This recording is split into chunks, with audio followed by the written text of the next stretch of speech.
So okay guys, so welcome naman sa video natin. Today, tuturo ko sa iyo kung paano na talaga gagawa ng isang Facebook ads. So, meron tayong 4 easy steps lang to make your first Facebook ads. Ito yung number 1 is dapat you should have your own Facebook account kasi nga imposible naman din kung wala kang Facebook account, diba? So, definitely makapag-run ka talaga ng Facebook ads. Number 2 is you need to have your Facebook page or Facebook page ng client mo kasi kailangan din ng Facebook page para doon natin ilagay yung mga ads natin. Number 3 is dapat meron tayong Facebook Business Manager. Ang Facebook Business Manager is dito mo i-store or dito mo i-save yung mga payment ng mga details mo like yung credit card or yung debit card mo na ilagay mo to pay your to pay your Facebook ads ng mga bills. And medyo mahaba ba to na topic but I'll make sure na para bang it's easier to understand naman din. So number 4 is ito na.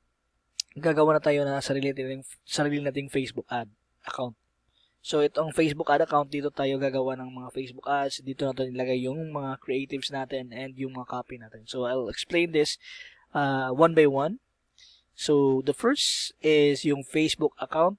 I think hindi ko na kailangan i-discuss to kasi I think most of us naman din may Facebook ads. May Facebook account naman din. So ito yung example ng Facebook kung hindi nyo pa nakikita yung Facebook account. So ito yun guys.